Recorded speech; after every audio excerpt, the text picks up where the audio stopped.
nom birinchi o'rinda emas. Bu icebergga qaraydigan bo'lsak, iceberg cho'qqisiga qarab, icebergga shu tutib turibdi deganga o'xshaydi. Birinchi bizani eslaysiz, sotolmay qolsangiz, bu narsaga hali tayyor emassiz. Dazmollanmaydigan va havoni yaxshi o'tkazadigan kiyimlar. Nechi bersa yaxshi, nechi bersa yomon, nechi bersa o'rtacha. Moliya muhimroq, pul tushuna olish. Kim ijarachi uchun brend? Vaqtida to'lasa, sezib qolgandan keyin ko'ngli qolib ketadi. Bundan marketing olmaydi ular. Misol, professional marketing qimmat turadi. $1000-2000 tursa kamida. Qiyinlashib boraveradi pul kam bo'lsa. Maksimum miyaz ishlatishingiz kerak o'zingizni. Qanaqa qilib pulsiz yoki pul kam joyda men resurslardan foydalanaman degan joyda. Assalomu alaykum. Bugungi mehmonimiz marketolog, brend menejer Farruh aka Hasanov bo'ladilar. Farruh aka xush kelibsiz. Assalomu alaykum, rahmat. Xushtab bo'ling. Charchamayapsizmi? Farruh aka hozirgi kuzatayotgan bizning auditoriya asosan bolalar kiyimini sotish, raqobatda qiynalgan va hozirgi savdoda o'zining yo'nalishini topishga harakat qilayotgan do'konchilar, bozorchilar hisoblanadi. O'sha haqda qarang, hozir xitoychilar kirib kelyapti. Ko'pchilik narx sindirish bilan band. Chet eldan ham kerak bo'lsa katta setiy do'konlar O'zbekiston bozoriga kirishga harakat qilyapti. Shu holatda do'kon egalari nima qilish orqali raqobatni yutib chiqishi mumkin? Xo'p, zo'r savol. Raqobatda yutish uchun nima kerak? Raqobat yutish uchun mijoz o'rganish kerak ko'proq. Ya'ni raqobat qachon kuchli bo'ladi? Taklif ko'paysa. Taklif ko'paygandan keyin mijoz oldida nimalar ko'p bo'ladi? Tanlovlar. Men nimani tanlashim kerak degan narsa. Endi Xitoydan kirib keladimi, o'zimizni ichimizda ishlab chiqarish ko'payib ketadimi, sotuv ko'paydimi, farqi yo'q. Tanlov ko'paygandan keyin bir xillik ko'paygan holatda mijoz ham qiynaladi. Xo'p, uni oldida tanlov bor. Oldin 3 ta tanlov bo'lgan bo'lsa, Xitoy kirgandan keyin, o'zimizda ishlab chiqarish ko'paygandan keyin 10 ta tanlov paydo bo'ldi. Men nima asosida endi tanlayman? Ya'ni unda tanlov nimalar ko'payish boshlaydi. Endi mijoz nos qilish boshlaydi. Yaxshiroq xizmat qilish kutish mumkin. Men unga nima uchun? Endi mana shu joyda bitta muammo bor bizda, tadbirkorlarda. Bu nafaqat tekstil, bolalar kiyim-kechak yo'nalishi, hamma yo'nalishda. Endi bu ozgina nima deydi? Ilmsizlikdan bo'lishi mumkin. Nima qilish mumkin desa, ko'pchilik biladigan shay chegirma qilib ko'radi. Mijozda pul chegirma qilib ko'radi, arzonroq tovar berib ko'radi. Ya'ni insonlar uchun, odamlar uchun ko'pchilik biznes egalari o'ylaydiki, odamlar uchun arzonroq bo'lish muhim deb o'ylaydi. Har doim emas lekin. O'shaning uchun muammo nimada? Siz raqobat kuchayotgan paytda, o'zi raqobat kuchligi uchun marja tushayotgan paytda yana chegirma qilib, yana aksiyalar qilib yoki bo'lmasa narxni tushirib, men raqobatga qarshi kurashaman desangiz, moliyaviy qiyin ahvolga tushirib qo'yasiz. O'zingizni tez raqobatdan chiqib ketishingiz mumkin. Nima qilish mumkin desa, mijozni o'rganish kerak bo'ldi. Hamma bir xil tovar berayotgan bo'lsa, men endi boshqacha nima berishim mumkin? Ya'ni boshqacharoq bo'lish uchun nima qilish mumkin? Shuni ustida ishlash kerak bo'ladi. Bu joyda misol uchun bitta do'kon hamma uchun kiyim sotyapti masalan. Hamma uchun oyoq kiyim kimdir sotadi. Mana bola desk oyoq kiyim sotadi, bolalar oyoq kiyim sotadi. Olib keldi, hamma uchun oyoq kiyim sotyapti. Kimdir bir kishi chiqadida plastostopiya. Oyog'ida plastostopiyasi bor yoki oyog'ida muammosi bor bolalar uchun oyoq kiyim olib kelish boshladi. Bu nimada? Endi nishalash ozgina. Umumiy bozorda kategoriya bo'lsa, toifa bo'lsa, uni bitta qismi, bitta tor yo'nalish uchun ishlash bu nishalanish bo'ladi. Bunaqa yo'li bor.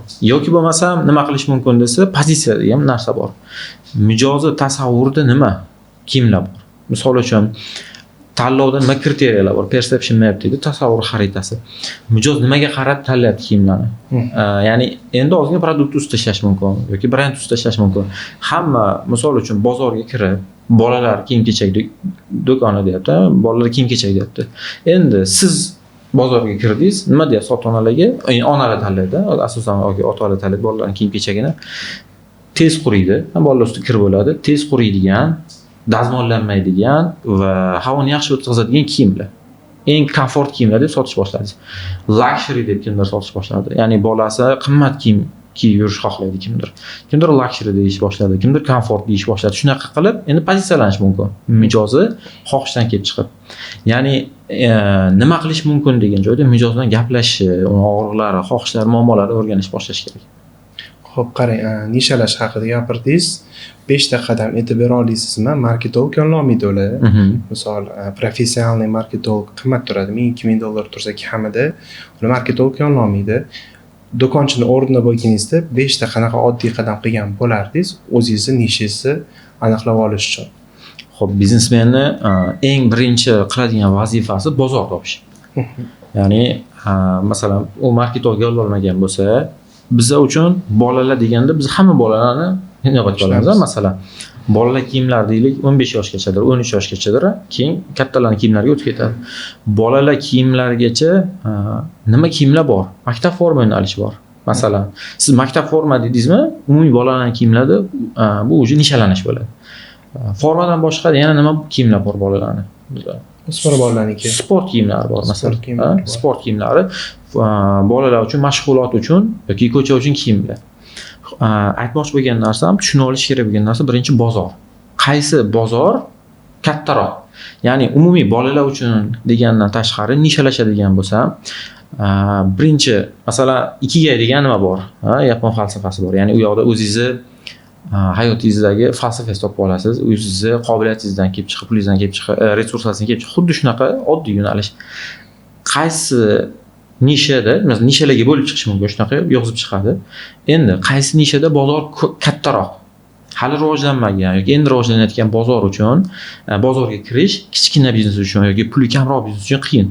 Rivojlanayotgan, o'sayotgan bozorni tanlash kerak birinchidan. Bozor degani nima aytyapsiz? Ya'ni bizni umumiy katta bozorni qismlarga bo'ldik, endi nishalarga. Ya'ni mijozni xohishlarini o'lchadi. Masalan, kiyim bu katta kategoriya, kiyim-kechak. Mana uni siz ish uchun kiyim desangiz, bitta nisha bo'ldi. Ish uchun. Endi ish uchun kiyimlar ham ikki xil bo'ladi. Ofis uchun kiyimlar bor, uniforma deymiz, ko'pchilik uniforma deydi. Merch va uniformaga bo'linadi. Oddiy ofis ish kiyimlar ham merch va uniformaga bo'ladi. Bu o'zi yana bitta nishani, yana ikkita nishaga bo'ldik. Aytmoqchi bo'lganim, umumiy bolalar kiyimi bo'lsa, uni ichida yana kichkina qanaqa bozorlar bor bu nimada. O'sha maktab formasi dedik, sport kiyimlari dedik, bayram kiyimlari bor qizlar uchun, masalan, bu tor nisha. Milliy kiyimlar bor. Milliy kiyimlar bor, karnaval, festival kiyimlari deydi. Aytmoqchi bo'lganim, bitta umumiy bolalar kiyimlari yoki tekstil sohasida, o'sha o'zlari ishlayotgan sohada qanaqa nishalarga bo'lish mumkin o'zi. Nishalarga bo'lgandan keyin yozib chiqish kerak, qaysida bozor rivojlangan, bozor ko'proq. Buni qanaqa tushunsa bo'ladi? Shunchaki hisoblash mumkin. Masalan, karnaval kiyimlar. Bu ko'p ketadimi, masalan? Qayerdan aniqlaysiz, misol uchun? Oddiy yo'li umumiy o'zi nimani o'lchashdan boshlash kerak? Bolalar soni qancha o'zi umumiyda? Masalan, status degan statistikani ko'rsatadigan sayt bor. Endi buni ichida misol uchun qaysi nishani tekshirmoqchimiz deylik. O'zi Tamsamsom degan nimasi bor? Hozir terminga kirmaymiz. Maktab bolalari. Maktab bolalari necha yoshda bo'ladi? O'sha yoshda statusda rasmiy nimalari bor. Status saytida rasmiy sonlar bor. Rasmiy sonlar va informatsiyalar. Masalan, maktab sohasi. Maktab sohasida ham nechidir mingta maktab bor deylik. 10 mingdan oshiq maktablar bor. Xo'p, endi shu maktablarda qancha bola o'qiydi? Bozor hajmi. Agar men xususiy maktablarga kiradigan bo'lsam, xususiy maktablarning taxminiy bozorni o'lchashlar mumkin.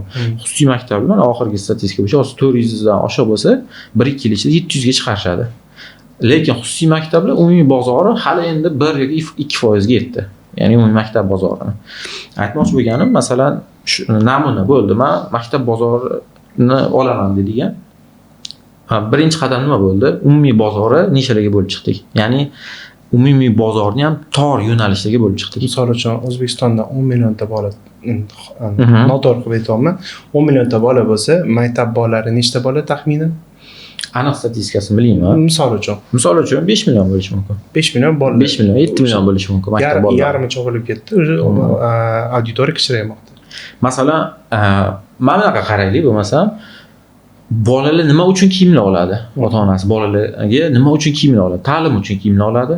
Ko'chaga, positivni kunlik kiyimlar oladi. Bayram tadbirlar uchun kiyimlar oladi. Endi shu nishalarda men qaysi birida o'ynayman, qaysi birida ishlayman ko'proq. Masalan, 1, 2, 3, 4 nishalarni yozib chiqdik. Hozir tushuntirib bera olmagan bo'lsam aytasiz yana. Birinchi qadami bolani hayotida qaysi bosqichda qanaqa kiyimlar kerak bo'ladi? Shuni yozib o'zi nishalar paydo bo'ldi deylik. Ko'zimizga ko'rinadi nishalar. Endi birinchi qadam bu yozib chiqsa, ikkinchisi shuni qaysi birida bozor kattaroq. Xo'p, uchinchisi endi meni tajribam qaysi birida ko'proq? Men qaysi birini qilib bera olaman? Ya'ni karnaval kiyimlar siz uchun qiyin bo'lishi mumkin. Tushunmasligingiz mumkin. Bayram sohasini tushunmasligingiz mumkin. Maktab formasini o'z standartlari bor. Bolalar boshqacha u yoqda o'zini tutadi. Nima deydi? O'sha maktab formasi qanaqa bo'lishi kerak desa, bola olgandan keyin tez kir qiladi, tez yuvib, tez berishingiz kerak. Masalan, siz unaqa narsa qilishga imkoniyat bormi yo'qmi? Olib kelib sotasizmi, tiktirib sotasizmi, farqi yo'q. Qaysini yaxshiroq tushunasiz. Endi tajribangiz bo'yicha qaysi yaxshiroq? O'shandan keyin, misol uchun 3-qadam men qaysi birida tajribam ko'proq. Endi to'g'ri, bunga kirishimni o'zingizda, ya'ni shu sohaga kirish uchun nimalar qilishingiz kerak? O'sha nishada ishlashingiz uchun odamlar o'rganish qilib nimalar qilishingiz kerak? 5 nima qilish kerak shuni? Misol uchun. Xo'p, masalan, qayerda sotish mumkin bu narsani? Lokatsiya topib boshqa qilib. Ya'ni buni men bu nishaga kirishim uchun menga qancha summa kerak bo'ladi? Masalan, shuni aniqlash mumkin. Qanaqa aniqlasa bo'ladi? Xo'p. Bitta do'kon ochish uchun nimalar kerak bo'ladi o'rtacha? Ya'ni siz g'oyangiz bor, test qilib ko'rmoqchisiz. Masalan, umumiy do'kondan, ya'ni bitta nisha do'kon ochmoqchisiz. O'shani test qilib ko'rish uchun siz tovar olib kelishingiz kerak, minimal assortiment bo'lishi kerak baribir odamlarga. Bu ish qilmagan odam qanaqa hisoblab ko'radi? Hozir qiyinchilik nimada bo'lishi mumkin? Masalan, deylik, do'kon ochish kerak bo'lsa, menimcha bozorga tushsa, o'sha do'kon arendasini, ijara narxini bemalol bilsa bo'ladi. Buyurtma qilayotgan odamlar bor. Xitoydan qanchaga tushayotgan, masalan, Abu Sahiy orqali agar oladigan bo'lsa, taxminan qancha bo'lishi mumkin? Yoki shunchaki boshida Abu Sahiyning o'zidan shu ko'tarak optimdan olishi mumkin boshida. Yoki olishdan hisoblash mumkin. Shunaqa qilib bozorda aylanib ko'rib, taxminiy bitta g'oyani test qilish kerak, o'rtacha 6 oy ketish mumkin. Ya'ni mavsum bo'lgan payt, bo'lmagan payt ko'rib, test qilish 6 oy. O'shani kirish summasini aniqlash kerak. 6 oyga hech bo'lmasa turib bera oladimi, yo'q? Ya'ni taqalgan oxirgi pulga qilinmaydi. Shunaqa. Ortiqcha pulga qilinadi. Nimaga desa, agar o'zi endi kirayotgan bo'lsa, endi bu ish boshlayotgan bo'lsa, 0 dan 1 qilish qiyinda. Har doim 1 dan 10 qilish osonroq. 0 dan 1 qilish qiyin. Endi kirayotgan bo'lsa, pul bo'lmasa, belni sindirib qo'yish mumkin. Qarzga kirib qolish mumkin. Misol uchun, g'oyamni test qilaman deb, ish o'xshamasa yana qarzga kirib, qarz yopishga yana vaqt ketib qolishi mumkin. Tushunishim bo'yicha 6 oygacha foyda ko'rish emas, zarar ham ko'rish normalniy holatda olish kerak. Shunaqa. Bu narsa, ya'ni sizda endi bozorga kirayotgan bo'lsangiz, tajriba bo'lmasligi mumkin. Har xil holat bo'lishi mumkin. Ish boshladingiz, karantin bo'lib qoldi, masalan. Shunaqa holat bo'ldi, to'g'rimi? Har xil holat bo'lishi mumkin. Force majeure holat. Sizga bog'liq bo'lgan, bog'liq bo'lmagan har xil holatlar bo'lishi mumkin. Shuning uchun moliyaviy yostiqcha deydi-ku. Shu narsani amlab qo'yib boshlash kerak. Endi shu bozorda pozitsiya masalasi bor. Pozitsiya nima deydigan bo'lsak, konkret odamlar nima deb tasavvur qilsin. Siz bo'ldi, maktab formasiga kirdingiz, maktab formasini tushunasiz, uni 6 oy ichida taxminan bozorga kirib borish uchun sizda moliyaviy pul bor. Endi maktab formasini nima deb sotaman men? Ya'ni odam qabul qilish uchun suvni nima deb sotish mumkin? Shifobaxsh suv deb sotish mumkin, shirin suv deb ofisda o'tirib, bir xil suvni har xil pozitsiyaga bog'lab sotish mumkin. Premium suv deb sotish mumkin pozitsiyalarga. Endi shunda siz nima deb sotasiz? Hamma maktab forma shu nishada raqobatchilaringizdan farqlanish uchun nima pozitsiyada ko'rsatasiz o'zingizni? Xo'p, bu pozitsiyani tanlash uchun test qilmagan hali qanaqa qilib testni boshlasa bo'ladi? 1 2 3 4 5 men bilan test qilib ko'raman deb. Xo'p, o'zi ideal holatida biz tadqiqot qilamiz buni. Masalan, bizga yaqinda o'zimizni kesimizda bo'lgan narsa, tekstil sohasida ishlab yurgan odam yangi sohaga kiryapti. Xuddi mana shu ketma-ketlik ish qilib berdik. Ya'ni tadqiqot qilib, o'sha sferani o'rganib, ma'lumotlarni hammasini chiqarib, qanaqa kirib borish kerak, strategiya hammasi yozib berdik. Endi bunga pul va vaqt ketadi, risklarni kamaytirish uchun. Sizda qancha pul kam bo'lsa, qancha vaqt kam bo'lsa, qancha ma'lumot kam bo'lsa, shuncha ko'p riskka tayyor turishingiz kerak. Ya'ni bozor tadqiqoti yo'q sizda, bilim yo'q sizda, bu yo'lni to'g'ri tushunish kerak, risk katta baribir. Endi nima qilib ko'rish mumkin desa, shunchaki taxmin qilasiz. Biz ko'pchilikka maslahat beramiz, diversifikatsiya degan narsa bor. Bittasi o'xshamasa, ikkinchisi o'xshashi mumkin. Ikkita yo'nalish qilib ko'r. Resursingdan kelib chiqib. Endi mana bunaqa narsa bor, osonroq yo'lni qidirib ko'raverish kerak. Osonroq yo'li qanaqa? Birdaniga katta nima qilishi shart emas. Yo'lini masalan, endi men hali tekstil sohasini yaxshi bilmayman, balkim kiyimni men sotib beraman senga qanchadir qism deb sotayotgan do'konni olib chiqib balki nima qilib ko'rar. Har xil yo'lni qidirib ko'rar. Diversifikatsiya bitta ishi 6 oy kutib parallel bo'lguncha ikkita ishi parallel qilib ko'rar balkim. Yurib ketganiga pul tikib ko'rar. Bu yoqda ya'ni jarayondan kelib chiqib usullarni o'ylab ko'rsa bo'ladi. Misol bitta bola do'konini maqsad olib shunchaki sotib ko'rish ham arzonroq tushishi mumkin. Chem polniy do'kon ochib hammasini qilib ko'rgandan ko'ra. Shunaqa, masalan, siz ijaraga do'kon oldingiz, o'zi tayyorsiz, nimadir risk qilishga, qanchadir summaga riskga rozisiz. O'sha joyda shunchaki yurib turgan do'konlardan mol olib, do'konim qanchadir molingni sotib beraman deb balkim nima qilib ko'rar. Endi bu shunaqa qilsin demoqchi emasman. Bu yo'llardan. Agar pul qiyinlashib boraveradi, pul kam bo'lsa, juda kamayib ketaversa, siz уже maksimum miyaz ishlatsangiz kerak. O'zingizni qanaqa qilib pulsiz yoki pul kam joyda men resurslardan foydalanaman degan joyda. Pul bu eng asosiy resurslardan bittasi. Biznes qoni bu, o'sha moliya.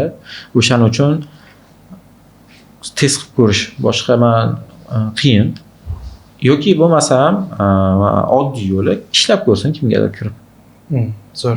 Misol uchun juda ham o'zini riskga qo'yish xohlamasa, kim bilandir ishlab ko'rsin. Misol uchun xodim bo'lib ishga kirsa, xodim bo'lib o'sha sohani o'rganib ko'rsin. Men o'zim ko'rgan tajribali mutaxassislar o'sha dastmasini olib qo'ygan, yig'gan pulini olib qo'ygan, kirib ishlashni boshlagan ikkita o'sha do'konda masalan. Siz erkaklar uchun kiyim-kechak sotmoqchisiz, yaxshi kiyim-kechak sotib turgan do'konga kirib 6 oy ishlab ko'rsangiz, sklad ombor tizimi qanaqa ishlaydi, tovar qachon keladi, qanchada keladi, o'zi mavsum qachon, qanaqa avtomatizatsiya uchun tizimlar ishlatishadi, masalan, qanaqa klientlarni kutib olish kerak boshqa qilsa mijozlarni degan joyini o'rganib olish mumkin. Shunchaki tekinga shunchaki ishlasa pul ham topadi, bilim ham oladi. Yaxshi ishlasa sherik bo'lib kirsin kimgadir. Risk balki mana bunaqasi kamaytirib ko'rish kerakdir. Aynan mana o'zimniki bo'lsin, brend o'zimniki bo'lsin deydigan qat'iy talab bo'lmasa, bunaqa yo'llarni sinab ko'rsa bo'ladi. Endi menimcha kapris qilish kerak emas, o'zi pul kam bo'lsa. Shuning uchun agar resurs kam bo'lsa, shu variant. Kimgadir kirib, tajriba to'plab, bilim olib, o'zini variantini qilish. Keyin qarang, brend deb ketdingiz. Hozir shu joyda ko'p ko'rgan narsam oddiy logotipni brend deb atashadi. Buni ko'p ko'rgan, siz ham bilasiz. Oddiy dizaynerga 200 mingga, 1 millionga dizayn logotip yasatib yuboradi, men brend qildim deydi. O'zi brend deganda nimani tushunish kerak? Bu qanaqa qilib quriladi? Xo'p. Juda ham sayoz tushuncha logoni brend deb o'ylash. Misol uchun bitta odamni tasavvur qilaylik. Men ko'pchilikka tushuntiraman. Masalan, bitta misol, oddiy misol. Ijarada yashaydigan odam misoli. Siz uni ko'rdingiz, yuzini ko'rdingiz, face deydigan bo'lsak, yuzi bu biznesning logosi yo'qsak, bitta shaxs yuzi shu bilan tanib olishingiz uchun kerak-da. Ya'ni logoni o'z maqsadi tanib olish biznesni. Endi siz bitta odam ko'rdingiz yuzini, ismini bildingiz, naming, nomini bildingiz, tashqi ko'rinishiga qarasiz, upakovkalari chiroyli. Ishonib keta olasizmi birdaniga? Yo'q. Yuzi chiroyli ekan, tashqi ko'rinishi chiroyli ekan, siz u bilan ishlab ko'rishingiz kerak. Masalan, ijarada yashayotgan odam. Kim ijarachi uchun brend? Vaqtida to'lasa, qo'shnilar bilan muammo qilmasa, mahalla yo uchastkovoylar bilan qanaqadir muammo qilmasa, puli doim balki ko'proq berishi ham emas o'zi. Mana yaqinda nimani bitta podkastda eshitib qoldim. Ijarachilar uchun muhim narsa ko'p to'lash emas har doim, stabillik. Ya'ni ijarachi qancha uzoqroq yashasa, ijarada unga stabil bo'lsa, boshqa odam topishga, boshqa narsaga vaqt ketkazmasa, tinch yashasa bo'ldi. Endi bu nima? Bu uni xususiyatlari, xarakteri. Siz uni qanaqa qabul qilishingiz, bergan va'dasini bajardi, sizga muammo tug'dirmadi, u bilan ishlash komfort qulay sizga. Remont joyda. Hamma narsa, uy qanaqa topshirgan bo'lsangiz, ortig'i bilan qarayapti masalan. Mulkka xiyonat qilmayapti, omonatga xiyonat qilmayapti. Bu nima? Prinsiplari kelib chiqish boshladi. Qadriyatlari uni mulkka xiyonat qilmayapti, mas'uliyat vaqti. Orqalarini sanab berasiz.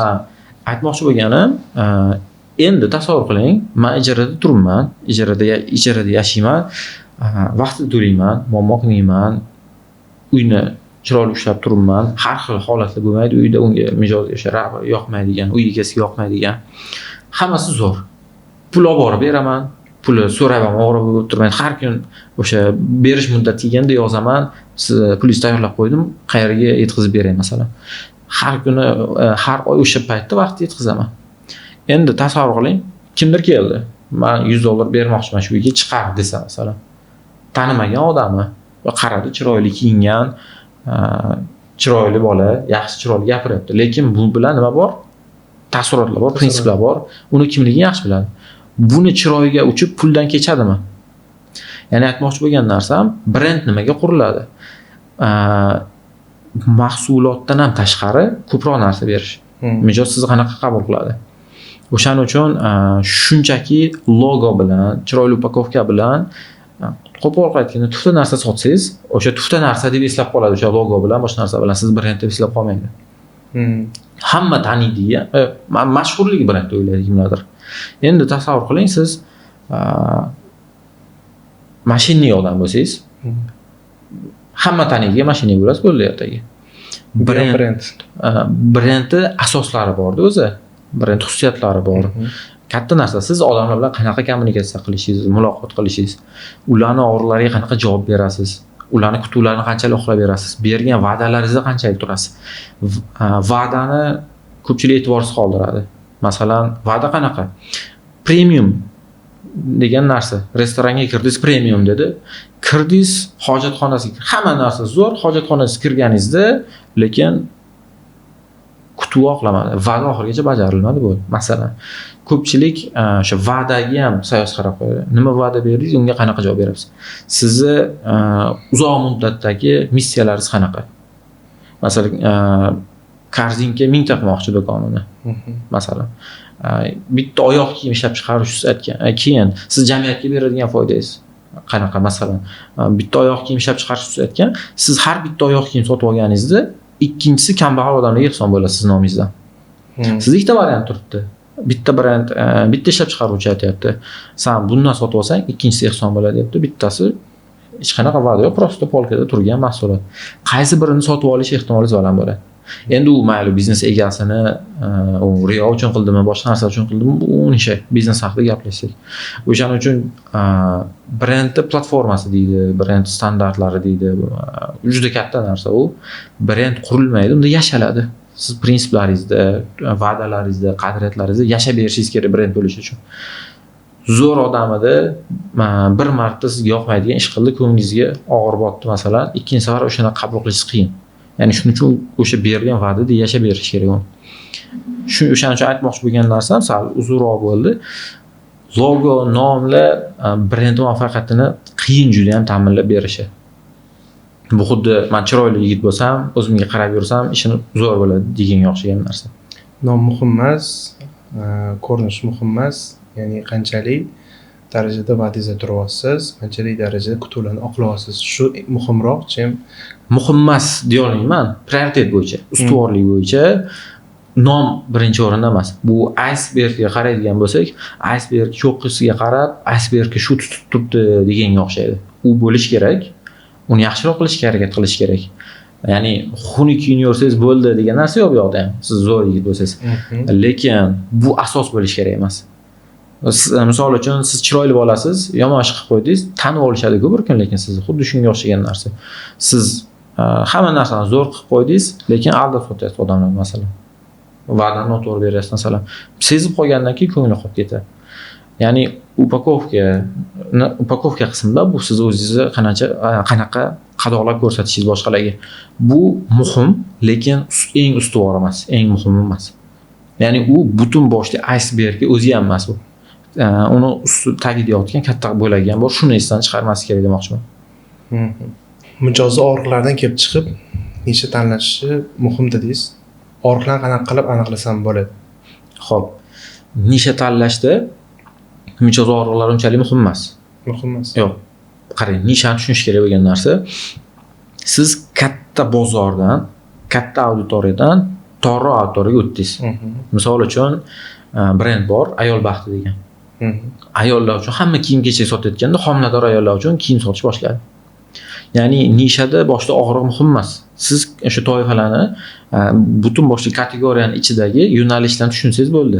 Lekin uni ichida ishlashingiz uchun, pozitsiyalarni olishingiz uchun, endi o'sha pozitsiyada ko'rsatishingiz uchun keyinchalik kerak bo'ladi bu narsa. Xo'p, endi og'riq qanaqa aniqlashish kerak degan joyda shunchaki gaplashishdan boshlash. Ya'ni masalan, men oyoq kiyim zavodida ishlaganman o'zim. Oyoq kiyim zavodida ishlaganimizda bizni optimga sotganmiz endi. Chakana savdo bo'lmagan. Oyoq kiyim ishlab chiqaradigan zavod sifatida bizni mijozlar bilan gaplashib boshlaganmiz. Ketma-ketligini tushuntiradigan bo'lsam, qachon olasiz, qayerdan kelib olyapsiz, qanaqa do'koningiz bor. Ya'ni oldin uni o'zi mijozni tushunib olishingiz kerak. Kim mijoz portreti degan narsa bor oddiy. Kelishida, shuni sotib olishida, sotishida to bizdan olib, to sotgunicha nima muammolar bo'ladi, qanaqa holatlar bo'ladi, nima xohishlari bor. O'sha narsa yaxshiroq gaplashiladi. Endi siz hamma mijozlaringizni auditoriyasi bilan gaplashib turibsiz. Gaplashib turgan paytingizda umumiy og'riqlar chiqish boshlaydi. Misol uchun guruhlarga bo'lishni boshlaysiz. Eng zo'r yo'li, agar siz optim savdo qiladigan bo'lsangiz, ABC tahlil degan narsa bor. Qanaqa desa,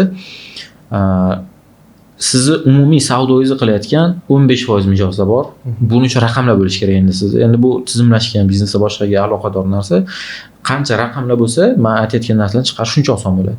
Bizni bo'lganmiz, bizani savdomizni qilib berayotgan, 80% savdomizni qilib berayotgan 15% mijozlarimiz, 15-20% mijozlarimiz.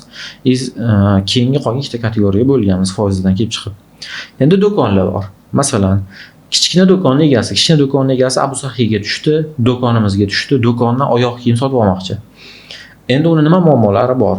Kichkina do'kon egasi nima qiladi? O'zi zakup qiladi, o'zi sotib oladi molni, o'zi tovar tanlaydi, o'zi oladi, o'zi borib joylashtiradi, o'zi do'konni ochish kerak, o'zi sotadi. O'zi xizmat ko'rsatadi. Endi sotish jarayonida nima? Oyoq kiyimi, ko'pchilik oyoq kiyim sotadigan bo'lsa biladi. Pochkasi bo'lib, pochkasida 5 xil o'lcham bo'ladi. Masalan, 40 dan 45 gacha deylik yoki 39 dan 44 gacha deylik. O'sha pochkada kichkina do'konlarda nima muammosi bor? Eng katta yoki eng kichkina razmerlar qolib ketadi har doim. Endi o'rtacha do'konlar bor. O'rtacha do'konlar kim? Bu deylik, o'zi zakup qiladi, o'zi tovar tanlaydi, borib o'zi joylashtiradi. Sotuvchisi bo'lishi mumkin bitta. Do'koni bitta yoki ikkita bo'lishi mumkin maksimum. Bularni nima muammolari bor desangiz, bularning shunga yaqin muammolari bor, o'sha qolib ketyapti degan. Keyin boshqalardan arzonroq so'rash boshlash mumkin, ob'yom olayotgan hisobidan. Endi shu uni muammolarini ko'rib chiqish boshlaysiz. Endi bizning katta mijozlarimiz bor. Qanaqa? Bu biznesi bor, lekin zakup alohida, boshqa kishi ta'minotni boshqa kishi qiladi. Tizimlashganroq biznes, 3 ta 4 tadan ko'proq. Endi do'konlari bor uni. Uni nima muammolari bor desangiz, u sizdan tovar olayotgan paytda hamma do'konlarga bir xil tovar qo'ya olish kerak. Boshqa do'kon, bitta do'konda boshqacha assortiment, bitta do'konda ikkinchi assortiment bo'lib qolmasligi kerak. Hamma do'koniga assortiment yetkazib bera olish kerak. Arzonroq berish. Endi meni brendim bilan urib ber deyish mumkin masalan. Uni o'ziga yarasha pulni men bu 3 oyda to'lab berasanga men katta ob'yom olganim hisobidan deb o'zini nimalar kelib chiqish boshlaydi, xohishlari. Mana shu joydan kelib chiqib, bitta masalan erkaklar oyoq kiyimi yo'nalishida, butun bosh oyoq kiyimi yo'nalishida erkaklar oyoq kiyimlari, erkaklar oyoq kiyimlari ham qanaqa deysiz, ofis uchun boshqa uchun shunaqa. Yoki kunlik yoki ofis uchun deb chiqarish boshladik nishada. Auditoriyangiz bo'ldingiz, portretlarni chiqardingiz. Ularni shunchaki gaplash, bu yoqda ortiqcha hech qanaqa nima ishlatish kerak emas. Faqat gaplashayotganda muammolarga e'tiborli bo'lib, yozib olib, qaysi mijozim nima muammolarni deb uni to'g'ri egalar, ya'ni to'g'ri joyga yopishtirib qo'ya olsangiz bo'ldi. Va birinchi do'konga kelgan, kichkina do'koni bor odam bilan boshqacha gaplashasiz. U har doim charchagan bo'ladi. Unga ko'proq mehr kerak bo'ladi. Unga ko'proq tezroq ishini bitirib berish kerak bo'ladi. Uni vaqti bo'lmaydi masalan. Uchinchi mijozga zakup qiziq emas, uni boshqa odam qiladi. Balkim siz zakupchigi bilan yaxshiroq bo'lishingiz kerakdir, chem biznes egasidan. Shuning uchun ularni kategoriyaga ajratib olib, og'riqlarni bilish, og'riqdan tashqari xohishlari bor. Bo'lsa yaxshi bo'lardi. Do'kon kelganimda choy bo'lsa yaxshi bo'lardi deganga o'xshagan narsalar. Va shu narsalarni qo'yib olsangiz, mijoz portreti, uni og'riqlari, xohishlari, o'z ehtiyojlari bor degan narsani yaxshi tushunib olsangiz, bu ularga o'ziga xos yondashuv qilishga yordam beradi, boshqalardan ajratib turadi sizni. brend degan narsani o'zi mana shu joyda sekin shakllantirish boshlaysiz keyin. Kategoriya klientga nima og'rig'i bo'lsa o'sha yechimdan boshlab keyin besiga o'tiradi. Xuddi shunaqa. Tushunarli. Ko'p ko'radigan muammolarimiz bizani brendni mahsulot chiqarib berasizmi degan savol bo'ladi. Lekin katta buyurtma qiladigan mijozlarimiz ham hali bu narsani so'rashmagan. O'zimni brendimni chiqarib ber demagan, ko'pincha kichkina yoki o'rtacharoq biznes, ya'ni do'konlari bor biznes egalari so'rashini ko'rganmiz. Ko'p marta uni отказ qilganmiz, ya'ni sizga kerak emas yoki buyurtma olmaslikka to'g'ri kelgan. Nega? Nimaga desangiz, muhim bo'lmagan narsaga juda katta pul tikishingizga olib keladi. Ertaga bu narsani olganingizdan keyin birinchi bizani eslaysiz, sota olmay qolsangiz. Bu narsaga hali tayyor emassiz. Standartlaringiz yo'q. Siz xohlaydigan sifat degan nima tushunishni bilmaysiz deymiz. O'zi shunaqa kichkina, o'rtacha, katta biznes bo'ladigan bo'lsa, o'zini nomida, logotipida mahsulot chiqarish qanchalik muhim, qachon chiqarish kerak o'zi qoidasi bormi? Xo'p, biznes uchun hozir nima muhim? Hammani o'zining holati bor-da. Tushunib olish kerak. Biznes uchun hozir nima muhim? Masalan, men biznes uchun hozir nima muhim? Sotishmi, brendmi? Brend bu nima? Bu qo'shimcha qiymat qo'shish. Siz sotilayotgan narsaga brend sifatida shakllanish uchun ko'pchilik o'sha bu ham nima xatodanda. Men logo urib qo'ysam, bu brend bo'ladi degan tushunchadanda. Bizni gaplashganimizda o'sha markaziy SNGdagi birinchi raqamli brending agentligi bor. Depo degan o'zbek insoni. Bu yoqda Farhod aka, Farhod Sharif strategik bo'limda ishlaydilar. O'sha kishi bilan bir suhbat bo'lganda aytganda, o'rtacha biz ko'rgan nimada brend bo'lib odamlar tan olish uchun 13 yil vaqt kerak bo'ladi deganlar o'rtacha. 13 yil. Siz nima qilyapsiz hozir? 13 yil investitsiya kiritishga tayyormisiz yo'qmi bunga? Balkim shunchaki sotishni o'rganish kerakdir oldin. Men muhim deb o'ylaydigan narsa bu sota olish oldin. O'zi bor narsani sotish. Siz bor narsani sotishni o'rgansangiz, sota olishni o'rgansangiz, uni atrofidagi qolgan narsalarni keyin o'rgansa bo'ladi. Nima eng muhim? Masalan, tekstil sohasi, kiyim-kechak sohasi modada bu. Bu yoqda siz brend qilishdan oldin tushunishingiz kerak bo'lgan narsalar bor. Kim eng oxirgi iste'molchi ko'z bilan qarasangiz, kimni brend deb hisoblaydi? Misol qanaqa bo'ladi? Men ko'rgan narsam modniy narsa. Odamlar sifat nimaligini hali ham tushunib yetmaydi. Uni tushunib yetishni kutish ham kerak emas o'zi. Odamlar birinchi kiyim-kechakka emotsional qaraydi baribir. Modniymi? Soch ayollarning kiyimi bo'lsa, boshqalar ayollarda yo'qmi? Yoki bo'lmasam bu bilan ajralib tura olamanmi? Chiroyli ko'rinadimi? Ranglari boshqami degan, didik yoqadimi degan narsalar. Keyin u ratsional analizga o'tadi. Aytmoqchi bo'lganim, brend qilishdan oldin tushunish kerak bo'lgan narsalar bor. Qanchalik men o'zi sota olaman bu narsani. O'zi zakup qilish qanchalik yaxshi o'rgandim. Tovar o'sha bichimlari yoki dizayni bilan ishlash, odamlar didi bilan ishlash degan narsalar qancha o'zini logosini urib chiqarishgacha qilish kerak bo'lgan, o'rganish kerak bo'lgan ko'p narsalar bor-da. Bizda mana bunaqa narsa bo'lgan. Marketing evolyutsiyasi bor. Marketing evolyutsiyasi qanaqa desangiz, Amerika bozorini qarasangiz, biz endi hammamiz kapitalizm bo'yicha ketyapmiz, bozor o'sishi. Kapitalizm bo'yicha bozor o'sishi Amerikada qanaqa bo'lgan bo'lsa, O'zbekistonda ham xuddi shunaqa ketma-ketlik. Siz tovar chiqardingiz, tovar yo'qda odamlar sotib olish boshladi. Siz tovar chiqardingiz, tovar chiqaradigan ko'paydi, sotuv kanallarni ko'paytirish boshlaysiz. Hamma endi Abu Sahidolarni odamlarga yaqinroq shaharingizni do'kon qilish boshladingiz. Uzun marketda sotish boshladingiz, sotuv kanallarni ko'paytirdingiz. Ikkinchi bosqichda. Uchinchi bosqichda o'sha nishalanishingiz mumkin boshqa. Xo'p, brend ustida ishlash, boshqacharoq kommunikatsiya qilish, odamlar bilan boshqacharoq muloqot qilish. Ungacha yetib borishgacha tushunish kerak o'zi. Men nimalarni o'rgandim hali. Sotish, o'zi to'g'ri tovar chiqarishni o'rgandimmi? To'g'ri sotuv kanallarini baholashni, to'g'ri sotishni o'rgandimmi hali degan narsalarni qilgandan keyin brend qilish mumkin. Nimaga desa, o'sha iceberg uchiga qarab turib, xulosa chiqarib qo'ysangiz, o'sha pastini unutib siz brend qura olmaysiz. O'sha boya aytganimizdek, chiqardingiz narsa o'zingiz logoingiz bilan odamlar tufta narsa deb shu logoga eslab qoldi bo'ldi. Agar xato qilib qo'ysangiz, xato qilganingizni ham bilmaysiz, sotib bo'lgandan keyin mahsulot qaytib kelsa farqlolmaysiz. Shunaqa. O'shaning uchun tajribali inson bo'ladigan bo'lsa, bu sohada tajribasi bo'lsa, tekstil sohasida ishlab yurgan bo'lsa, bozorni yaxshi tushungan bo'lsa, mutaxassislar bo'lsa, jamoasi bo'lsa, o'zini brendi bilan kirib borish juda ham oson. Bu degani qilish kerak emas degani emas. Bilimga bog'liq ko'proq bu narsa.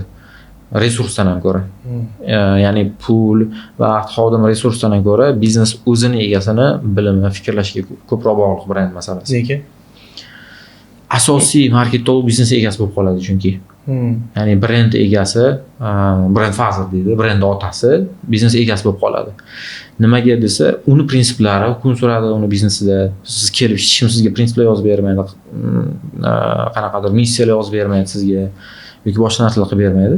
Sizni fikrlashingiz, sizni kalibringiz qayergacha bo'lsa, bu brend o'sha yergacha yashaydi. Siz kalibringiz katta bo'lsa, uzoq muddat turib bera olsangiz, bozordagi har qanaqa vaziyatdan chiqib keta olsangiz, sizni resurslaringiz katta bo'lsa, jamoangiz kuchli bo'lsa, brend shunchalik yaxshi rivojlanadi. Shuning uchun oldin icebergni tagi bilan, tubi bilan ishlashdan boshlasa osonroq bo'ladi.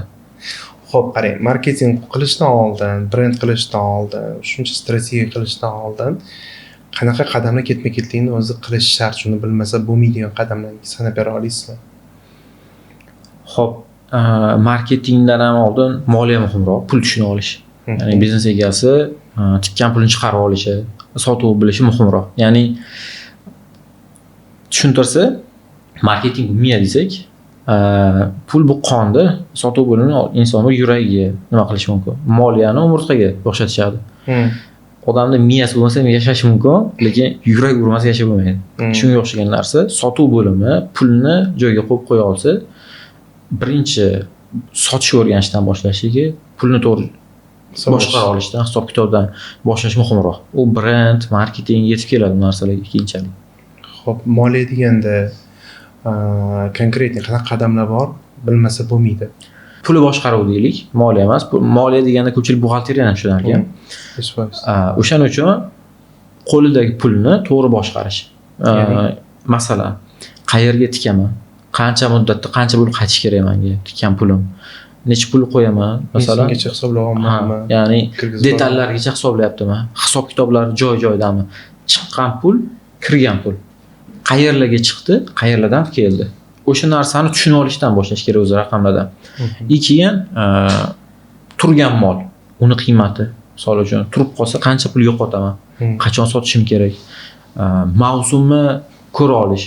Misol uchun har doim ham mavsum mart 15 dan boshlanadigan narsa yo'q kiyim-kechakda. Uni his qila olish kerak, masalan. Yomg'ir yog'ib qo'ydi yoki birdan havo isib ketdi yoki birdan sovuq tushib qoldi. Mana bu narsalarni tushunib olishdan o'zi bu sotuvga ta'sir qiladigan narsalar. Shuning uchun marketing, brend, u narsalardan oldin pul qayerga tikaman, qancha bo'lib qaytadi, qayerlarga tikaman, qayerlardan qaytadi, qancha manda tovar tortdi, u narsani kunlik ko'rib borishgacha odat qilib olsa, sotish masalasi, to'g'ri sotish. Sotishda qanaqa? To'g'ri muomala qilib, to'g'ri ishlab, sifatliroq narsa qilishga.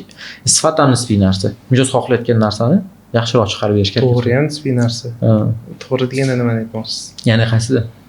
To'g'ri sotish kerak, to'g'ri muomala qilish kerak. Aldamasin. Zo'r, yana. Mijoz aldash kerak emas.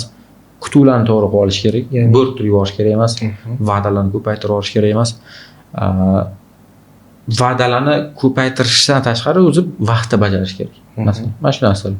O'zi buni olib qarasangiz, u standart, bazaviy narsalar, shu baza oddiy narsalarni, fundamental narsalarni to'g'ri qilishdan boshlasa, daromadga kirib, pul boshqarib, puli ko'paygandan keyin kengayish, brend, marketolog yo'llash haqida keyinroq o'ylab ko'rsak. To'g'ri narsa haqida gaplashaylik. Misol uchun men abstraksiya qilaman. Klient kirdi, mol so'radi, u anton olasiz dedim, olib keldi, hisoblab berdim, o'rnidan turmadi. Nimaga o'rnidan turmadim? Mana bunaqa narsa bor-da, mol bo'lgan ketgan qachondir. Yo'q, nimaga turmadim? Men uchun shu to'g'ri. Bittasi uchun to'g'ri, klient kirsa o'rnidan turish. Bittasi uchun to'g'ri, klient kelsa qo'lni kursiga qo'yib, mijoz orqasidan chiqib ketguncha kuzatib turish. Bittasi uchun to'g'ri, standart bo'yicha o'rganib, qachon mijoz yonida turish kerak, qachon mijozni uzoqroq turish kerak, mana shularni o'rganib chiqish. To'g'ri xizmat qilish deganda nimani aytyapsiz? Xo'p, zo'r savol. Bizani mijozimiz kim, xohishlar qanaqa. Masalan, to'g'ri degan narsani olib tashlaylik. Xo'p, masalan. Nisbiy bo'lgani uchun deylik. To'g'rini hamma har xil tushunishi mumkin. O'rtacha bozorda standart degan narsa bor. Sartaroshga kiryapsiz, bitta sartarosh boshingizni yuvib qo'yish boshladi, ikkinchi sartaroshga kirsa yuvmasa ensangiz qotish boshlaydi. Ya'ni siz yaxshilash haqida gaplashsak, yaxshilashga qolaylik. Ya'ni servis yaxshiroq qilish boshlang boshqalardan. Eng zo'r servis sizniki bo'lishi kerak yani. Shunaqa desa ham bo'ladi. Boshqa turmayotganda o'rnidan siz turib berdingiz.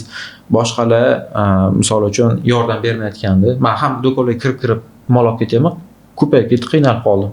Qaysidir do'kon yordam berdi shunga, mol tanlashga masalan. Yaxshiroq berib, uni og'riqlarga yaxshiroq yechim berish boshlaylik boshidan. O'sha oddiy fundamental narsalardan. Bu to'g'ri servis. To'g'ri degan narsani olib tashlasak, mana hamma uchun odamgarchilik degan joyda o'zi standart tushunchalar bor. Tushunasizmi? Misol uchun bitta mijoz keldi, u sizning mijozingiz, u odam sizga pul beryapti. Shu odam sizga pul bermasa, biznes yurmaydi. Lekin qanchalik odamgarchilikka to'g'ri keladi, unga qo'pol gapirish. Misol uchun, mana bu hozir boshiga qaytsak, raqobat rivojlanayotgan paytda mijozga qarab, sen olmasang boshqasi oladi deyish. Orqasidan baqirib yuboradi. Masalan, bu qanchalik odamgarchilikka, insongarchilikka to'g'ri keladi. Misol uchun, o'shaning uchun fundamental ba'zi oddiy narsalarni sekin-sekin yaxshilashdan, boshqalardan yaxshiroq qilishdan boshlasa, menimcha. Xo'p, yaxshiroq qilish qanaqa o'lchasa bo'ladi? Rizoligidan, klient qayta-qayta kelish, mijozi sizga qayta-qayta kelish bilan o'lchashingiz mumkin. Mijozi sizdan kamayib qoldimi, bu muammo degani. Qayerdan paydo bo'ldi shu muammo? Endi mijozidan shunchaki so'rab ko'rishingiz mumkin, qanchalik yaxshiroq xizmat ko'rsatyapmiz biz. 10 balli shkalada bizning servisimizga necha ball berasiz masalan? Necha bersa yaxshi, necha bersa yomon, necha bersa o'rtacha? 7 neytral, 7 8 ham deyishadi neytral. 7 8 neytral. Ya'ni zo'r ham emas, yaxshi ham emas. Bu to'g'ri baho. Ya'ni 10 eng zo'r. 9 bu yaxshi, 8 bu normal, 7 neytral desak, 7 dan yomonga qarab ketadi. 6 ham yomon. 6 ham bu yomon degani. Endi bu yoqda nimaga qarab bu bahoni beradi? Agar deydigan savol tug'ilsa, shunchaki birdan 10 gacha baho berish mumkin bo'lsa, necha ball berasiz degan narsa u chin qalbdan chiqib keladi bo'ldi. Bu yo'q, aynan standartli yozib berish shart emas mijozga. 9 bergan bo'lardi, 10 bering deb aytsa, shunaqa qilib o'lchash balki mumkin. Ya'ni 7-8 oldi degani xursand bo'lib ketish kerak emas, hali ko'p ish qilish kerak. Shunaqa. Endi andisha qilib ham 7-8 deb qo'ygan bo'lish mumkin, o'zi 5 dir balki. 10 desa, balki 7 deb hisoblarsiz. O'zbekchilik andishani hisoblab o'ylab. Bor narsa lekin to'g'ri. Xo'p, endi qarang. Mijozdan so'rovnoma qilish shoshib turibdi. Tez chiqib ketish kerak. To'xtang, men spiskam bor edi, xo'jayin beruvdilar, ana shuni to'ldirishim kerak desa, mijozga yo'q. Qanaqa to'g'ri so'rash orqali muammolarni aniqlash, o'sha yechim topish mumkin. Xo'p, mijozi do'konimga kelganda aynan so'rovnoma qilish kerak degan narsa yo'q. Misol uchun mijozi bo'sh vaqti ham bor. U 24 soat bozorda emas yoki 24 soat do'konda emas. Sizga rostdan shu narsa qiziq bo'lsa, bo'shroq vaqtni topish kerak bo'ldi. Qanaqa bo'ladi? Ketma-ketlik. Shunchaki mana oldin oddiy baza yig'ishdan boshlash kerak, raqam. Kimsiz? Ism familiyangiz, nomeringizni olib qo'ysak bo'ladimi? Do'koningizni hajmi qancha masalan? Bu uje segmentatsiya deydi marketingda. Bu qanaqa mijoz? Katta mijozni, kichkina mijozni shunga qarab ajratib olish uchun. Qachon ish boshlagansiz? Necha yildan beri sohadasiz? Qayerlisiz masalan? Ba'zi 5-6 ta savoli shunchaki tovar tanlayotgan payt yoki yordam berish uchun bozor aylanayotgan paytda so'rab olish ham mumkin. Shunaqa qilib o'zingizga baza shakllantirib, keyinchalik qachon bo'sh bo'lasiz sizga bir telefon qilsak, bir dildan suhbat qilsak. B2B o'tib ketib qoldi. Masalan, onalarga qanaqa qilib qilsa bo'ladi? Agar do'kon bo'lsa demoqchimiz. Dona sotaman, onalarga qanaqa qilib xizmat ko'rsataman? Chunki bu video mijozlarimiz uchun o'zim uchun savol so'ragandek bo'lib qoldim. Mijozlarimiz misol uchun buni qanaqa qilib so'rab olsa bo'ladi? Ularga mos bitta kes etib ketsangiz. Xo'p, baza yig'ish hamma uchun, xoh B2B bo'lsa, xoh B2C, ya'ni to'g'ridan to'g'ri oxirgi mijozga xizmat ko'rsatadimi yoki biznesmenlarga xizmat ko'rsatadimi, hamma baza yig'ish kerak. Yaqinda eshitdim, menda baza bor hozir. Telegram bitta yozaman, 2000 taga bitta desmangiz boradi degan javob eshitdim-da. Bu qanchalik to'g'ri baza? Boshlanishiga bu ham yaxshi. Hech bo'lmasa shu. Ya'ni boshlanish hech bo'lmasa shu narsa bor. Bu ham ko'pchilikda yo'q. Yo'q, ko'pchilik. Yo'q. Aytmoqchi bo'lganim, B2C da siz hamma klientingizni nomeri telefoningizni bo'lishingiz zo'r-ku bu. Shunchaki nima qilish mumkin desa, loyalniy karta qiladi ko'pchilik ba'zi yig'ish uchun. Loyalniy karta qayerdan qilaman desa, avtomatizatsiya o'rnatadigan nimalar уже bot qilib bergan yoki oddiy bot. U yoqda nima chiqadi? Har safar kelganingiz shtrix kod bo'ladi. Har safar kelganingizda biz sizga bonus berishimiz uchun ro'yxatdan o'tib qo'ying deyiladi boshida. Har safar kelsangiz sizga cashback yig'iladi deyish mumkin. Korzinkadagi cashback yig'iladi, sabr. Shunaqa. Ozgina men buni qayerdan topaman deydigan bo'lsa, ozgina qidirib ko'rsa chiqib keladigan narsa. Aytmoqchi bo'lganim, bu juda ham osonlashtiradi ulardan raqam olishi, muammolarni so'rab olishi juda ham osonlashtiradi. Sekin o'zi ba'zi yig'ilib qoladi. O'lchash mumkin endi odamlar qancha olayotganini. Mana bunaqa narsa juda ham bozor biznesga endi kiryapti masalan yoki puli kam boshqa degan joyda bozorga endi kiryapti, biznes endi boshlayapti desa, CRM shart emas unaqa narsa degan narsa yo'q. Shunchaki mayli reklama bo'lib qolsa, bills bor, bunaqa dasturlar ko'p. Do'konga, aynan kiyim-kechak do'konlari uchun ishlayotgan, boshqa qilayotgan oyiga 600 ming, 500-600 ming, mayli 1 million bo'lar, qanchagacha to'lar, tariflari bor uni ham. Do'koniga o'rnatib bemalol ishlab olish mumkin. Qancha vaqtini tejab beradi, boshqa qiladi. O'zlari kelib o'rnatib, o'zlari kelib o'qitib, o'zlari yordam berishadi. Ichida shunaqa kapitalni ham boshqarib, aytmoqchi bo'lganim, oddiy baza yig'ishdan shuni boshlashsin. Keyin ba'zan telefon qilib yuboradi keyin. Hamma ham ochiq yuz bilan kutib olmasligi mumkin. Telefonni ko'tarib, kutib sizni. Yarim soatgacha vaqt ajratmaslik bu normal. Hammani vaqti bo'lsin. Bo'ldi, qachon siz vaqt ajratib olasiz bo'ldi. 20 tadan bittasi olish mumkin. Shunaqa biz o'zimiz so'rovnomalar qilamiz. Insonlar yaxshi, insonlarimiz yaxshi. Fikr so'ragan odam hech qachon nima qilishmaydi. Vaqti bo'lmasligi mumkin. Ensa qotiradigan odamlar ham bo'lishi mumkin. 10 tadan bitta, ikkita uchrab qoladi bunaqa odamlar, lekin juda ko'pchilik bizni telefon qilganimizda xursand bo'lishadi aksincha. Ya'ni ularni o'ylayotganingizdan ko'pchilik xursand bo'ladi. Bu ya'ni faqat narx tushirish emas, shunchaki xabar olib, klienting boshqa narsa so'rayotgandir demoqchisiz. Shunaqa, ya'ni narx tushirish juda oson narsa-da. Shunchaki tushirib qo'yish mumkin, lekin ko'p tadbirkorlar o'ylamaydiki, siz sof foydadan beraveryapsiz bu narsani. Qayoqqacha borasiz?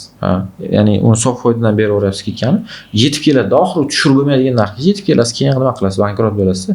Shuning uchun narx tushirishdan boshqa nima yo'llari bor? Gaplashsangiz odamlar bilan arzon bo'lish muhimmi yoki masalan qulayroq bo'lish muhimmi? O'zi o'sha stereotipni olib tashlash kerak-da oldin. Odamlar hamma odamga arzon tovar kerak degan narsani olib tashlash kerak oldin.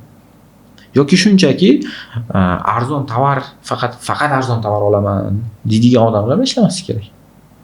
O'zi mana shu narsa bo'yicha ham tetib ketsangiz, mana shu nisha bor. Ya'ni eng arzoni bo'lish, havas yoki bo'lmasam Inbazar, ya'ni borku Walmart bor dunyo bo'yicha. Bu sohaga kirish qanchalik to'g'ri, qanaqa bo'lib kirish kerak? Qanaqa segment bor, narx bo'yicha nishalarni gapirib o'tsangiz. Xo'p, qarang, nisha bilan pozitsiyani adashtirib olmaylik. Bu pozitsiya. Ha.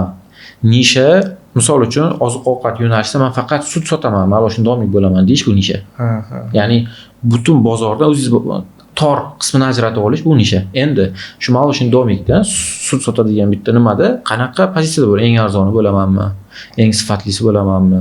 Ya'ni yoki bo'lmasa eng tabiiysi bo'lamanmi degan pozitsiyalarni keyin ketasiz. Xo'p, eng arzoni bo'lish uchun qanaqa bo'lish kerak? Eng arzoni bo'lish uchun masshtab bo'lish kerak. Ya'ni siz juda kam marja deymiz, kam foyda qoladigan narsa sotyapsizmi, uni ko'p sotishga tayyor bo'lishingiz kerak. Biznes yashash uchun kam ustiga pul qo'ydingizmi, ko'p sotishingiz kerak. Ya'ni masshtab qila olishingiz kerak u biznesda. Finans juda ham yaxshi bilish kerak. Mesimgacha yaxshi hisoblab bilish kerak va juda katta budjet ham bo'lish kerak deb o'ylayman. Sababi o'sha masshtab qila olishingiz uchun. Budjetingiz kichkina bo'lsa juda qiyin. O'shaning uchun kim bu narsa qila olgan? Xitoy bu narsa qila olgan. Nimaga? Chunki davlat ularni ta'minlaydi. Juda katta lyotalar beriladi ularga. Katta masshtabda ishlay olishi uchun. Ularni narxi tushirishi ham vaqtinchalik siyosat aslida. Bozorga kirib odamlarda ulardan sotib olish odatini shakllantirish uchun. Ya'ni ular ham to'liq arzon sotadi degan narsa yo'q. Qachondir mashinani arzon sotgandir, lekin mana hozir endi qimmat mashinalar chiqish boshladi ularning. Misol uchun qarang, Qo'qonda hozir do'kon ochildi. tasavvur qilib bo'lmaydigan narxlarda Xitoy mahsulotlarini olib kelib sotyapti. U qanaqa mahsulot olib kelayotgani ham taxminiy xabar biladiganim necha yillar qolib ketgan mahsulotni umuman tasavvur qilmaydigan narxga olib kelib foydadan zarardan sotyapti. Xitoy bunga ham qanchadir sponsor qilgan ehtimol juda yuqori. Misol uchun narx arzon qilganingiz bilan ertaga Xitoy kirib kelsa 20 ta do'kon ochdingiz, bir deganda byudjeti bilan shuni sindirib olish mumkin. Ehtimoli bormi? Bu pozitsiyani apasning joyi boshlanadi. Xo'p. Endi reallikka qarasak, davlat himoya qilyapti hozir Bizni. Ha. Masalan, agar siz Xitoydan tayyor kiyim-kechak olib kelaman desangiz, bojda kattaroq boshqa narsalarga qaraganda. Lekin qachongacha himoya qilish mumkin? Agar Xitoylik kelib ochadigan bo'lsa, chetda o'zida misol uchun zavoddan kiloli tovarni nereal narxda olish mumkin katta byudjet bilan. Buni ham qilishyapti deb eshitdim, zavodlar ochilyapti sekin-sekin. Ehtimoli bormi? Bu agar ochadigan bo'lsa, davlat xalaqit beradimi bunga? Yo'q, davlat xalaqit bera olmaydi. Ya'ni siz ular kelib hamma narsani qonuniy qiladigan bo'lsa, qanaqa xalaqit berish mumkin? Ya'ni apasli o'yin bo'lib qoladi. Ha, ya'ni bozorda narx tushirish mumkin emas degan narsa yo'q. Katta byudjet bilan kelib uni sindirish mumkinmi? Mumkin. Nima qilish mumkin desa, misol uchun, ular o'ynamayotgan nishada kirib ko'rishingiz mumkin. Masalan, biz o'sha oyoq kiyimda ko'rganimizda eng arzon tapishkilar Xitoydan keladi. Siz unaqa narxda biz nima qila olmaganmiz. Vagonlar tapishkilar, tushunasizmi? Unaqa narsa kirsiz bankrot bo'lasiz. Siz ular budjeti yashaydigan muddatgacha siz yashamasligingiz mumkin. Tushunasizmi? O'shaning uchun nisha muhim. Ular qaysidir tovar kategoriyasida o'ynayotgan bo'lsa, boshqa yo'nalishga o'zgartirib olish kerak. Agar shunaqa holat yuz beradigan bo'lsa, qaysidir yo'nalishda mahsulot chiqarish boshlagan bo'lsa, ular chiqarmayotgan yo'nalishda chiqarib ko'rish mumkin. Narx pozitsiyasi bo'yicha yana qanaqa narx pozitsiyalari ushlasa bo'ladi? Xo'p, o'zi o'rtacha qanaqa nimalar bor? O'sha eng past segment deyiladi. Keyin o'rta minus desak, o'rta plus, keyin premiumgacha. Premium yana lyuks shunaqa klasslari bor. Men o'zi kiyim-kechak sohasini aynan o'sha narx bo'yicha nimasini ko'rgandim. Pozitsiyalarini ko'rib chiqdim. Adashmasam 13-14 xil bor. 14 xil pozitsiyalar narx bo'yicha. Eng oxirida tikiladi faqat. Buyurtma asosida juda ham kam sonli miqdorda faqat tikiladi. Hech qanaqa zavodda chiqmaydi. Juda mohir, nechadir yillik tikuvchilar, u yoq oddiy ishchilar ham ishlamaydi, oddiy narsalar ham ishlatilmaydi. Faqat qo'l mehnati, faqat sifatli narsalar, faqat kuchli mutaxassislar tomonidan qilib beriladi. Bu eng oxirida, bu lyuks ham deyilmaydi, bu hozir nomi esimga kelmadi. Internetdan qidirib ko'rish mumkin. Kiyim-kechak aynan sohasida ko'proq narx bo'yicha. Endi farqlari o'sha nimadan kelib chiqib farqlanaveradi, mijoz xohishlari, og'riqlaridan kelib chiqib. Oyoq kiyimni ko'p ko'rganmiz. Videolarida boshqasida, ya'ni xos oyoq kiyim qo'lda yasab berish. Shunaqa. Tushunarli. Nishasi bo'yicha misol uchun men hozir bitta bozordaman. Ko'pchilik o'yinchilar kirib keldi chetga, narx sindirishni boshlashdi, bir xil mahsulotni to'g'rimga olib kelib sotishni boshladi. Olib keladigan mahsulotlar bir xil absahiy. Menga kelayotgan mijoz unga ham kiryapti. Men nimani qanaqa narxda olib kelsam, zarariga bo'lsa ham o'sha mahsulotdan kam miqdorda olib kelib, narx bilan o'ynashyapti. Nima qilsam bo'ladiki, nishani o'zgartirishim uchun oddiy qadamlar. Xo'p, eng birinchisi vahimaga tushish kerak emas. Mana bunaqa narsa bozorni butun O'zbekiston deylik, butun O'zbekiston bo'yicha ishlaydigan bo'lsa, butun O'zbekiston bozor. Aslida bu sahiy butun O'zbekiston emas. Birinchidan nima vahimani yo'qotish kerak. Vahimaga tushmaslik kerak. Misol uchun raqobat kuchayib ketdi, sinaman degan narsa yo'q. Ikkinchisi kuzatuv. Xo'p, bo'ldi. Hamma narsa shunaqa bo'layotgan bo'lsa, sal vaziyatga teparoq qarab, jarayon ichkarisida tursangiz, siz uchun qiyin ko'rinadi. Hamma narsa yechim topishingiz qiyin. Shunchaki to'xtatib hamma narsani tepadan qarab ko'rib. Qanaqa bo'ladi? Helicopter view deydi, vertolyotda qarash. Ya'ni bu qanaqa deydigan bo'lsa, bo'ldi, bozorda nima bo'lyapti? Yana qaysi bozorlar bor? Umuman kimlar kirib keladi bozorga? Shunchaki ozgina vaziyat ustida ozgina tafakkur qilib, nima yo'nalishda bor yana men kirishim mumkin bo'lgan, qaysi yo'nalishga o'zgartirishim mumkin? Ozgina o'ylab ko'rish kerak. ko'pchilik man ko'rgan narsa yoki konsultatsiya olib ko'rsin, maslahat olib ko'rsin. Ya'ni aytmoqchi bo'lgan narsam butun Abu Sahiy bu butun O'zbekiston degani emas. Butun bozor degani ham emas. Abu Sahiyga kirmasdan kelayotgan tovarlar ham bor masalan. Abu Sahiysiz sotilayotgan tovarlar ham bor. Misol uchun kiyim-kechak, TerraPro degan kiyim-kechak bor, u Abu Sahiyda yo'q masalan TerraPro. Yoki Just, yoki brendlar bor mana bunaqa do'konlarda sotilayotgan. Faqat mollar ichida bor do'konlar bor masalan. O'shaning uchun butun Abu Sahiyni yoki butun Qo'qon bozorini, butun O'zbekiston deb o'ylash kerak emas. Xo'p, nima qilish kerak? Qilinmayotgan sohani o'zgartirib ko'rish kerak xolos. Ya'ni bu sohadan chiqib ketish kerak? Yo'q, chiqib ketish kerak emas. Mana bunaqa narsa. Men hozir bir nima deya olmayman, hech qanaqa ma'lumot bo'lmasa. Ya'ni siz nimadir haqida xulosa chiqarishingiz uchun ko'rishingiz kerak oldin. O'zi nima vaziyat bo'layotganini. Birdaniga mana bunaqa qil degan maslahat berish ham qiyin. Ya'ni oldin formulasi yo'q bu narsani.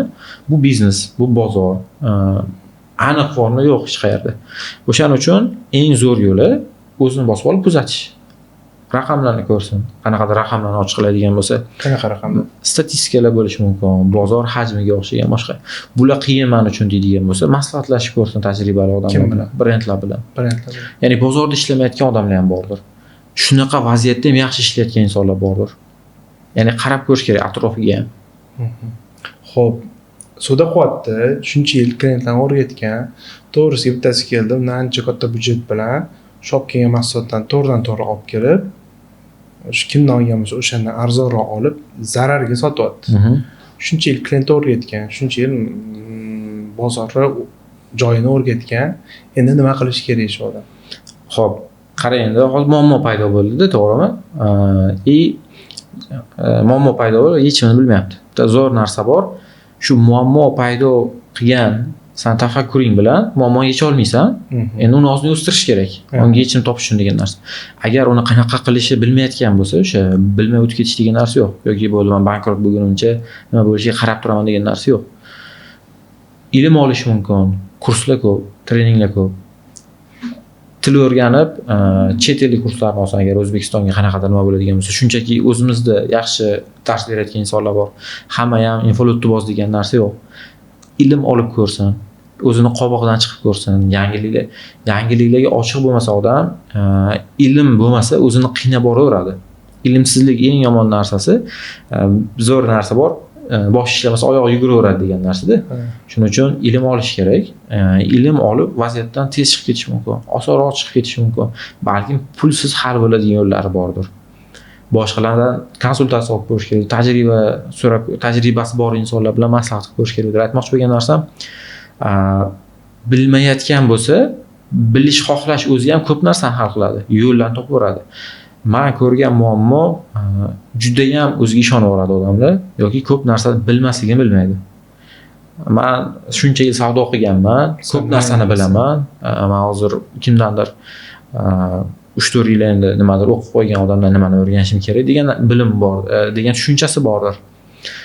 Odam ikki xil odam hech qachon o'zgarmaydi. Uyalgan odam, kibrlangan odam. Birinchi odam nima deydi? Uyalgan odam qanaqa so'rayman deydi, andisha qiladi, boshqa narsa qiladi. Ikkinchi odam o'sha manmanlik qilgan odam, men o'zim yaxshi bilaman, hozir bundan nimani o'rganardim deydi. Ikkalasi ham oxirida mag'lubiyatga uchraydi. Shuning uchun nimanidir o'zgartirmoqchiman, ochiq bo'lish kerak yangilikka, bilimga. Shu muammo paydo bo'lgan bo'lsa, yangi rakursdan qarash uchun bilim kerak yo'qdi. Bizda yetishmayotgan narsa, men ko'rayotgan narsam shu. Yaponiyada Uniqlo degan brend bor. Uniqlo degan brend bor. Qanaqa qilib kuchli bunaqa aylanib ketman, ko'plab tekstil sohasida nimalarni o'rganib chiqqanman. Brendlarni mutaxassisim bo'lganim uchun qanaqa o'sgan hammasi. Turkiyada Baykiki bor masalan. O'zimizda TerraPro ko'tarilyapti. Uniqlo bor, Levi's bor, jinsilar bilan, Gap bor masalan. Bular o'rta plus, o'rta minus deydigan bo'lsak, segmentda kiyim-kechak sotadi. Ommaviy moda deylik, arzonroq moda degan nimada sotadi. Hatto shular ham juda katta eksportlashadi, mutaxassislashadi, politikada, marketingga, ilm olishdan to'xtamaydi hech qaysi. Nimadir qilmoqchi bo'lsangiz, natijaga erishmoqchi bo'lsangiz, to'xtab qolmaslik kerak, harakatda bo'lish kerak. O'shaning uchun yo'li shu ilm olish. Bilim olish masalasida, masalan, yoki bo'lmasam pul tikish marketingi deyligi. Bizdan o'zimiz marketing agentligimiz bor. Yaqinda bitta mijoz keldilar. O'sha Abu Sahiydan chiqqan odam. Adashmasam 15-20 yildan buyon Abu Sahiyga mol kiritadigan odam.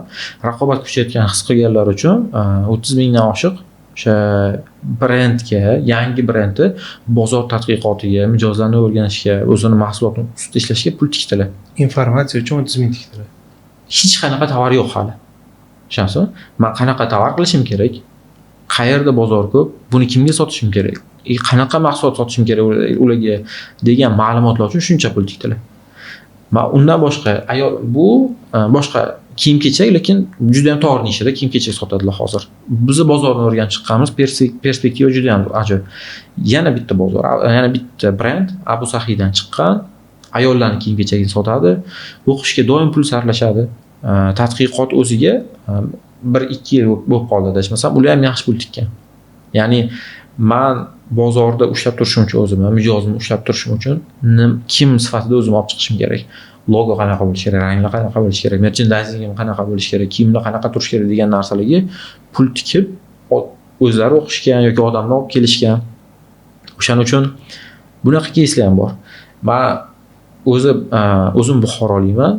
Birinchi o'sha raqobat kuchayotganida bizda bozor bo'lgan, bozordan shaharga do'kon qilib alohida chiqish boshlagan ko'pchilik. Toshkentda ham shunaqa bo'lgan. Abu Sahiyda raqobat birinchi marta bo'layotgani yo'q. Masalan, kimlardir o'sha narx tushirishdan zerikkani uchun bozordan shaharga do'konlarni olib chiqqanlar bor. Endi o'sha do'konlarni olib chiqqan odamlar do'konlarni kengaytiryapti, logo qilyapti, ustida ishlayapti masalan. O'shaning uchun har xil yo'llar bor. Shunchaki nima qilish bilmayotgan bo'lsa, eng birinchisi ilm olish menimcha. Izlanib ko'rish. Xo'p, qarang, yana bitta tushuncha bor. Mana adam oyim yoki SR degilar, SRdan keyingilar ilmsiz shuncha qop-qop pul topishdi, bosishdi deyishdi. Nima keragi bor shuncha narsani o'qib, o'rganib, shuncha yil pul topib keldimi deydi-yu. Ularga nima deysiz bo'ladi? O'tmishga qarab ish qilmaysiz siz. Ya'ni u o'tib ketgan narsada, oldin shunaqa bo'lgan. Lekin nimaga qarab ish qilamiz desa, mana trendlar ko'rsatyapti yoki vaziyat shuni ko'rsatyapti. Yangiliklar ko'rsatyapti shuniki, o'tmish o'tib bo'ldi, bozor endi rivojlanyapti, raqobat kuchayapti. O'sha Xitoy kirib kelyapti masalan. Oldin Xitoy bo'lmagan, Soyuz degan narsa bo'lgan, rejali iqtisodiyot bo'lgan, ishlab chiqarish reja bilan bo'lgan. Hozir unaqa emas. Endi hozir biz kapitalizmdamiz. Ya'ni tuzum umuman o'zgarib ketib qolgan, bozor iqtisodiyoti o'zgargan, odamlar o'zgargan, odamlarning ehtiyojlari o'rgangan. U paytda odamlar urushdan chiqqan, ocharchilikdan chiqqan, ozgina yaxshiroq hayot ham zo'r hayot. Endi hozir yaxshi hayot hammaga standartga aylanib qoldi. Yaxshi tovar standartga aylanib qoldi. Sifatliman siz nima bo'libdi deydi. O'sha ustozlarning aytganda, xuddi tishini yuvganni maqtanishga o'xshab qoldi. Sifatli bo'lsa o'zing uchun. Sifatli bo'lish kerak. Ya'ni u bo'lish kerak bo'lgan narsa bo'lib qoldi bozorda. Shuning uchun agar biz orqaga qarab unaqa qaror qabul qiladigan bo'lsak, bu odamlar bozordan chiqib ketib qoladi, bo'ldi. Shunaqa joydamizki, bilmasangiz, qila olmasangiz, ustingizda ishlamasangiz, bozor sizni chiqarib yuboradi, bo'ldi. Yaxshi ilmliroq odam, yaxshiroq qilgan odam, o'zini ustida ishlagan odam sizni chiqarib yuboradi bozordan, bo'ldi. Davramiz qiziganda qizib bormoqda. Xo'p, qarang. Nisha tanladim deylik. Mahsulotim aynan qaysidir auditoriyaga moslab, faqat shu misol uchun faqat sport tavar sotaman deyishni boshladim. O'zi hamma uchun savdo qilyaptim. Endi yana ham klientim kamaytiryapman. Suvdan tushib ketib qoladi-yu, o'zi suvdan pasaydi. Shu ikkita bolaning videosini ko'rdim. Ertaga kasod olib ketamanmi deydi. Nima deysiz bularga? Xo'p, birinchidan nishalashib kasod anaqa narsa. Nishalashganlar hammasi kasod bo'lib ketdi degan narsa yo'q. Xo'p.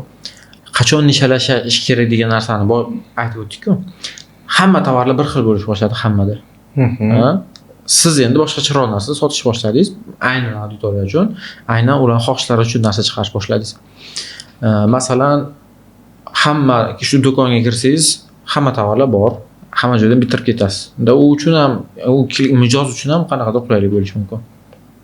Bu yoqda ko'r-ko'rona bo'lib tashlashildi. Bu ko'r-ko'rona mana bu tovar olsin degan narsa yo'q. Misol bitta do'konda ham sport, ham klassika, ham pol klassik, hamma tipdagi mahsulot sotilyapti. Men faqat sport qildim. Nega mijoz menga kelish kerak, unga emas?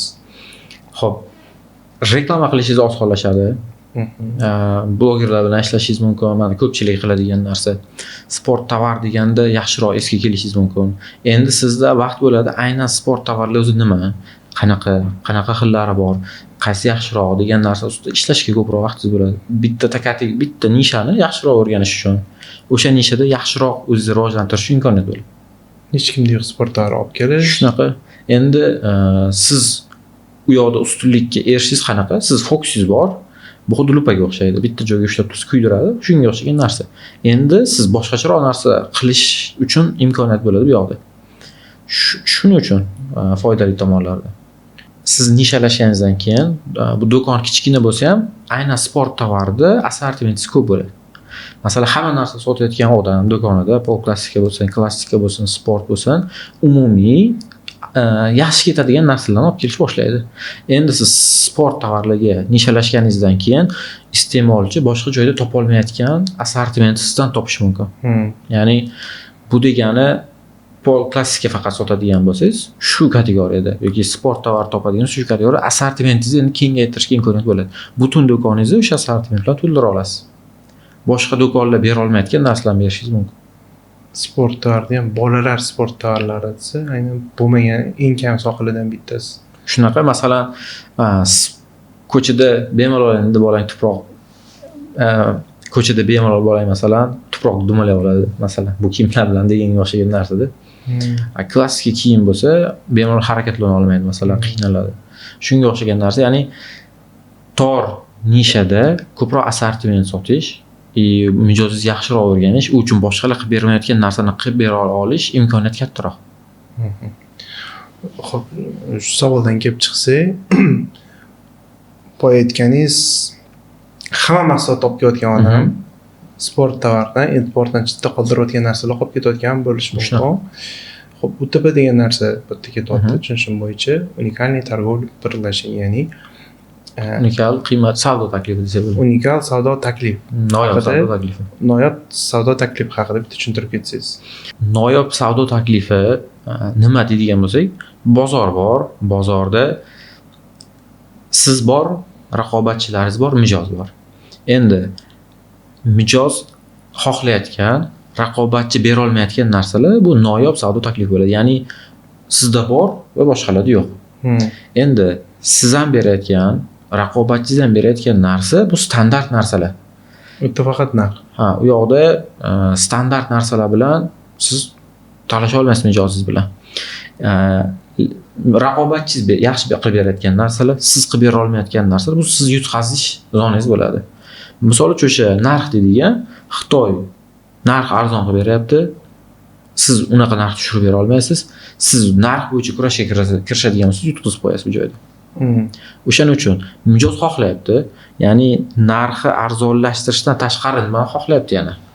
O'sha zonani tushunsangiz, siz narxi arzonlashtirishga emas, narxi tushirib berayotgan odamlar qilib bera olmayotgan narsalarni qilib berish boshlasangiz, siz tomonga mijoz o'tish boshlaydi. Noyob savdo taklifi shu. Ya'ni bozorda raqobatchi bera olmayotgan, mijoz xohlayotgan narsani, ya'ni raqobatchi bera olmayotgan deganda mijoz xohish ham bor. Mijoz shu narsani olish xohlaydi, raqobatchi bera olmayapti. Buni o'sha gaplashib u bilan chiqarib olish mumkin. O'sha narsani siz berish boshlasangiz, noyob savdo taklifi bo'ladi. Ya'ni noyobligi shunda bo'ladi. Xo'p, UTP bo'yicha, ya'ni unikal taklif haqida siz ko'rgan eng zo'r unikal taklif nima bo'lgan hayotingiz davomida? Xo'p, har xil bunaqa narsa.